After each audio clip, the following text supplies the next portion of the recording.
Bonjour Yann Serrenton, vous êtes l'un des porte-parole du collectif Rouleau. Alors ce lundi 8 juin, s'est tenue une réunion à l'espace régional du Rézé, justement réunissant ce collectif. Alors pouvez-vous nous faire un rapide compte-rendu de cette réunion? L'idée de notre démarche avec le collectif Houlot, c'était de rassembler les associations, les collectifs et bien évidemment tous ceux et celles qui en ont tout simplement marre de cette situation sur la problématique de l'eau et qui ont envie d'être force de proposition, sortir de la complainte et se dire, bon, ben tiens, qu'est-ce qu'on fait, qu'est-ce qu'on a, quelle solution il peut y avoir de manière à ce qu'on puisse faire des propositions à la fois aux élus, à la fois à la société civile, mais aussi à toutes les forces organisatrices et opératrices de la gestion de l'eau en Guadeloupe, puisqu'on parle de gouvernance à quatre, etc. L'idée de notre démarche, vraiment, c'était ça. Ce qu'il en ressort, c'est que la population, bien évidemment, est dans l'impatience d'un plan d'urgence sur l'eau. Elle veut voir tous les acteurs publics, que ce soit l'État, les collectivités territoriales, se mettre cheville au corps l'idée de la résolution de la problématique de l'eau.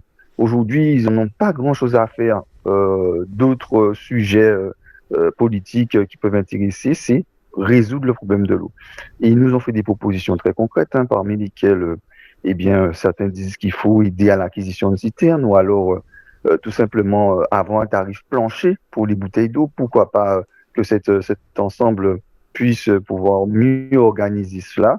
Ils nous ont expliqué aussi quelques dysfonctionnements sur les modalités de contrôle, mais globalement, ce qu'il en ressort, c'est que nous aurons un rapport qui va reprendre toutes ces propositions et qui sera adressé bien évidemment à la presse, mais aussi aux gouvernants du pays, pour qu'ils puissent s'appuyer, et nous espérons qu'ils s'appuieront sur ce résultat. Ce que nous voulons, c'est que la voix du peuple soit entendue et considérée dans ces politiques publiques. Ce que nous voulons aussi, c'est que quand on parle d'investissement sur le sujet de l'eau, il est question de millions. On entend souvent parler de millions et de milliards nécessaires. Mais la population perçoit qu'on met des millions et des milliards, mais que la situation n'évolue pas pour autant. Donc, on veut un suivi optimal de la gestion des deniers publics engagés dans l'eau. Qu'est-ce que ça veut dire? Ça veut dire que si on veut mettre temps sur telle partie, eh bien, on dit que c'est pour faire tel objectif.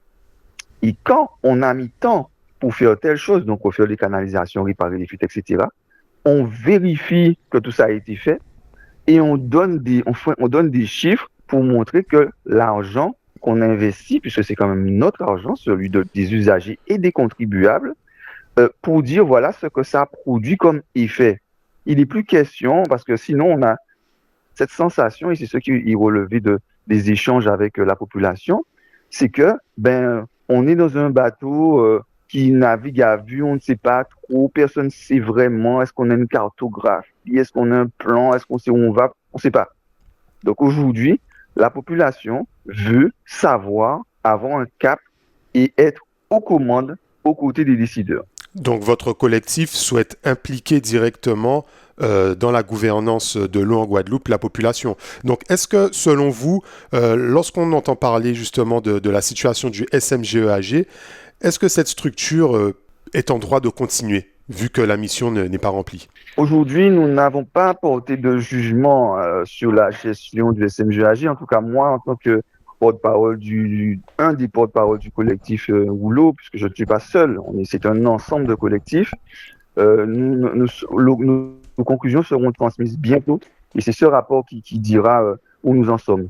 Ce que nous pouvons dire par rapport aux échanges d'hier, c'est que la population a soif de justice aussi, puisqu'il y a jusqu'ici de l'argent qui a été investi et ils veulent connaître où nous en sommes en termes de responsabilité, ce qui a été fait avec l'argent, effectivement.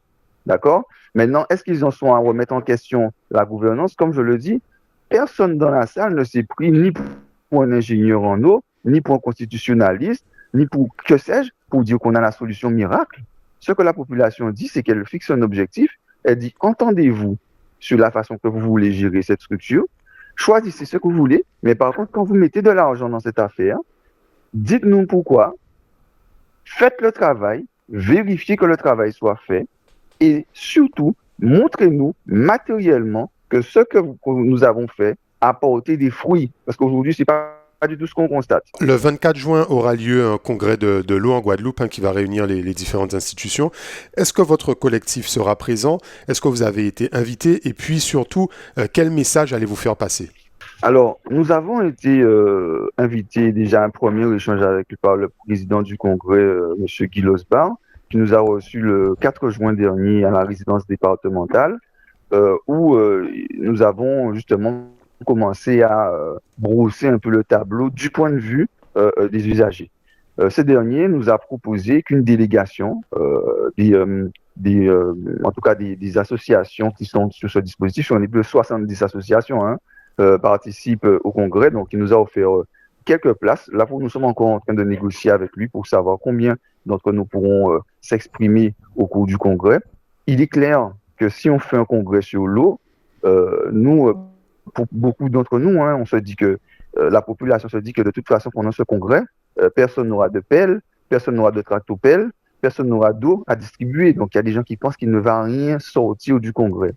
Nous, ce qu'on veut, c'est que des propositions concrètes, très concrètes, émanent de ce congrès de l'eau pour pouvoir résoudre cette problématique et que dès le lendemain du congrès, les travaux opérationnels démarrent. Yann Serrenton, je vous remercie d'avoir répondu aux questions du Pitch TV.